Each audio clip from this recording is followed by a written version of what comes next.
అన్నయ్య కోసం తమ్ముడి తహతహ ఉన్నత స్థాయిలో చూడాలని ఆరాటం, గౌరవం మరింత పెంచాలని పోరాటం, ప్రజారాజ్యాన్ని ముంచారన్న ఆవేశం, కుతంత్రాలతో అవమానించారని మండిపాటు. అయితే కేంద్ర మంత్రి లేదా గవర్నర్, ప్రధాని మోదీ కూడా సానుకూలం. రాజకీయ కుట్రలు, వాటికి బలైపోయిన రాజులు, సింహాసనానికి పోటీ పడిన యువరాజులను మోసపూరితంగా తప్పించి దాయాదులు రాజ్యాధికారాన్ని దక్కించుకోవడం, ఇవన్నీ జానపద గాథల్లోనే కాకుండా చరిత్ర పుటల్లో కూడా చూసాం. అయితే తనకున్న బలాన్ని కూడగట్టుకుని పదవీచ్యుతుడైన లేదా సింహాసనానికి పోటీ పడిన యువరాజు ఆ తరువాత దాయాదుల్ని ఓడించి తిరిగి రాజ్యాధికారాన్ని దక్కించుకోవడం కూడా చరిత్రకెక్కిన అంశాలే. ఇప్పుడు ఆధునిక రాజకీయాల్లో ఇటువంటి పరిణామం ఒకటి తాజాగా సంభవించనుందని పరిశీలకులు, విశ్లేషకులు అంచనా వేస్తున్నారు. ప్రజారాజ్యం ఉమ్మడి ఆంధ్రప్రదేశ్ చరిత్రలో ఈ పార్టీకి ఒక అధ్యాయం ఉంది. 1 కోటి ఓట్లతో 18 సీట్లతో మెగాస్టార్ చిరంజీవి స్థాపించిన ప్రజారాజ్యం పార్టీ ఆనాడు ఓ మెరుపు మెరిసింది. ప్రత్యర్థుల గుండెల్లో రైళ్లు పరిగెట్టించింది. ఎన్నో కుట్రలు, కుతంత్రాలకు బలైపోయింది.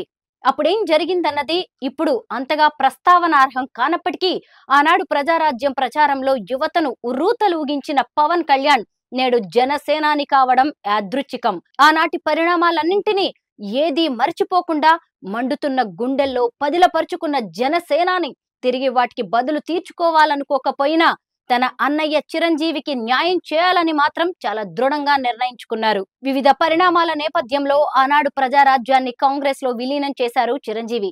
ఇందులో కూడా కుతంత్రమే దాగి ఉందని పవన్ కళ్యాణ్ శతదా నమ్ముతున్నారు.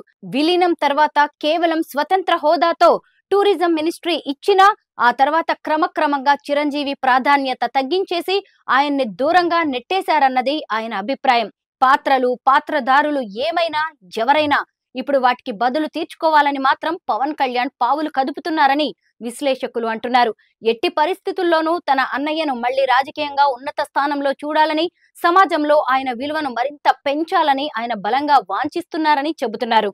సౌమ్యుడు, మృదు స్వభావి అయిన చిరంజీవిని కొందరు పెద్ద మనుషుల ముసుగులో మధ్యవర్తులుగా వచ్చి మభ్యపెట్టి చివరకు ప్రజారాజ్యం పార్టీని నాశనం చేశారన్నది జనసేనాని బలంగా విశ్వసిస్తున్నారు. నాడు కాంగ్రెస్ తో సహా పలువురు పెద్ద మనుషులు చేసిన గాయానికి తోడు సినిమా ఇండస్ట్రీ మేలు కోసం జగన్ చెంతకు వెళ్లిన చిరంజీవి పట్ల అమర్యాదగా వ్యవహరించిన తీరుతో జనసేనాని రగిలిపోతున్నారని పరిశీలకులు, అభిమానులు అంటున్నారు. ఈ నేపథ్యంలో ఏపీలో జరిగిన ఎన్నికల్లో జనసేన, తెదేపా, భాజపా కూటమి చారిత్రాత్మక విజయాన్ని సాధించింది.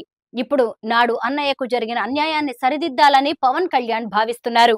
ప్రమాణ స్వీకారం సందర్భంగా చిరంజీవి పవన్ కళ్యాణ్లను వేదికపైనే 2 చేతులు ఎత్తి పట్టుకుని ప్రధానమంత్రి నరేంద్ర మోదీ ఇచ్చిన సంకేతం కూడా పవన్ కళ్యాణ్ ప్రయత్నాలకు బలం చేకూరుస్తోంది. అన్నయ్యను మళ్లీ ఎలాగైనా ఉన్నత స్థానంలో చూడాల్సిందేనని ఆయన ప్రయత్నిస్తున్నారు, శ్వాసిస్తున్నారని అంటున్నారు. చిరంజీవి రాజకీయాల్లోకి రావడానికి సరేనంటే చాలు కేంద్ర మంత్రిని చేయాలన్నది పవన్ ఉద్దేశంగా కనిపిస్తోందంటున్నారు. అందుకోసమే కేంద్ర మంత్రివర్గంలో జనసేన చేరలేదని కూడా చెబుతున్నారు.